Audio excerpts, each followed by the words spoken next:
Haunted office, Karkardooma court. Nikhil एक बहुत reputed lawyer था। अपनी 7 साल की प्रैक्टिस में वो आज तक एक भी केस नहीं हारा था और उसे अपने रिकॉर्ड पर बहुत नाज भी था। अभी हाल ही में उसने कर्कोडुमा कोर्ट में केस लड़ना शुरू किया था और वहाँ पर भी उसने अपने लिए एक अच्छा नाम कमा लिया था। कर्कोडुमा कोर्ट का ऑफिस पूरे दिन लॉयर्स और क्लाइंट की हलचल से भरा रहता था।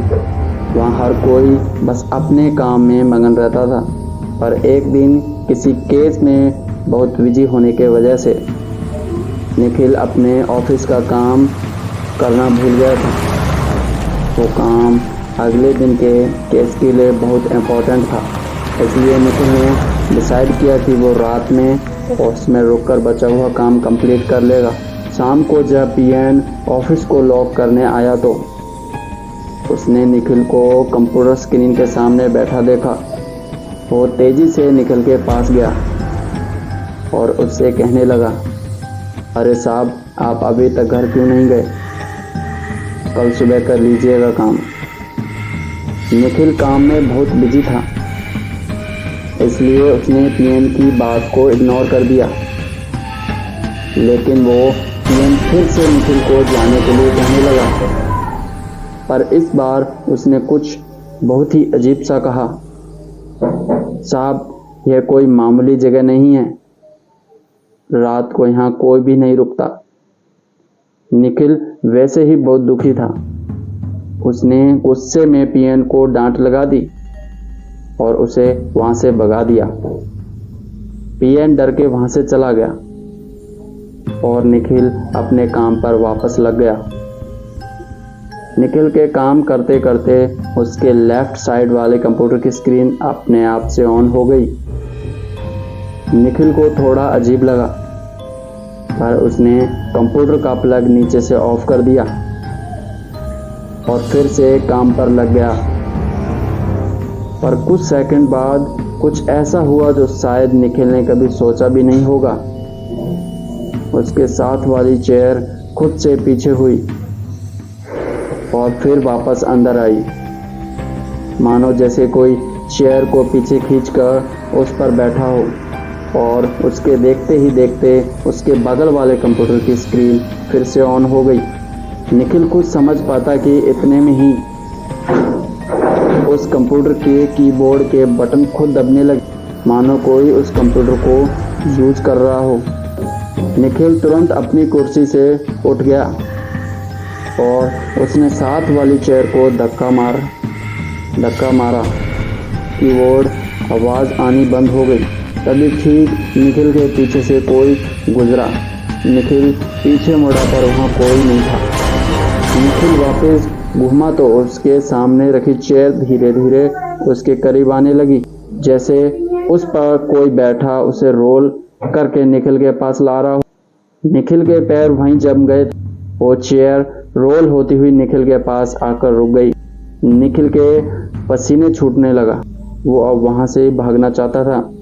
हिम्मत करके उसने जैसे ही अपना पहला कदम पीछे रखा, उसे ऐसा लगा जैसे उसकी टांग को किसी ने पकड़ लिया है।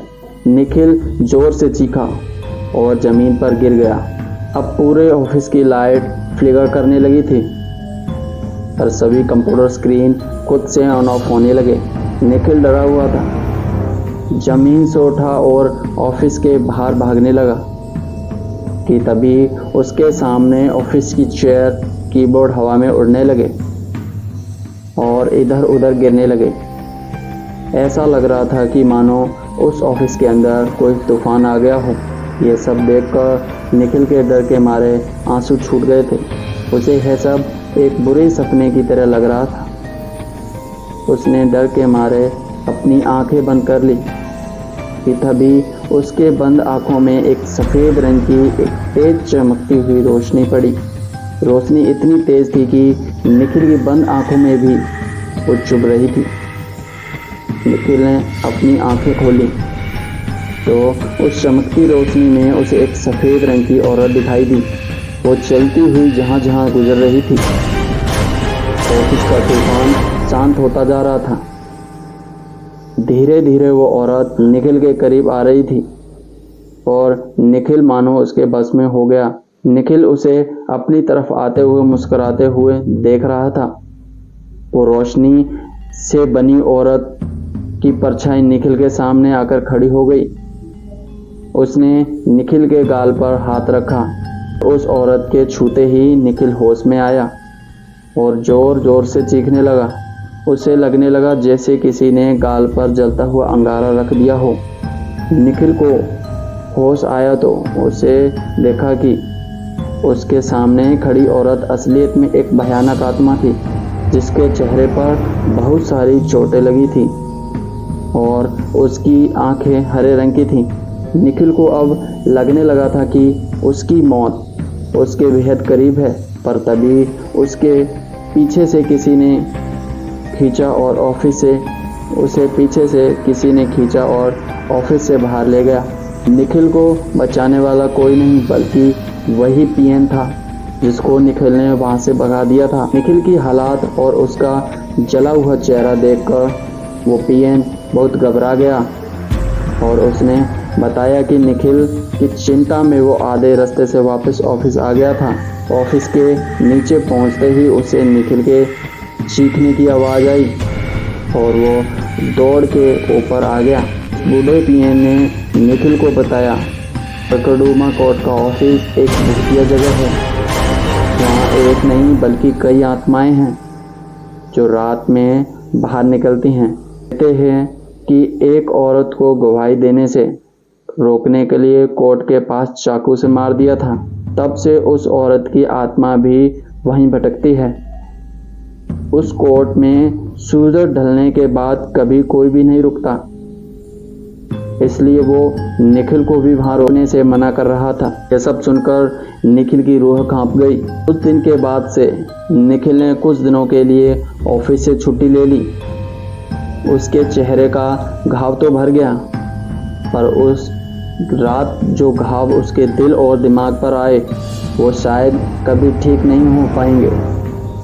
दोस्तों, ककड़ुमा कोर्ट के ऑफिस में काफ़ी सारे न्यूज़ चैनल ने भी रिपोर्ट किया है कि वो हॉन्टेड है। यह वीडियो क्लिप जो आप देख रहे हैं, यह ऐसे ही एक न्यूज़ प्लेटफॉर्म अमर उजाला ने अपने ऑडियंस के साथ शेयर की थी। क्या आप ऐसे ऑफिस के लिए काम कर सकते हैं? आने वाली हमें कमेंट में ही ज़रूर बताएं।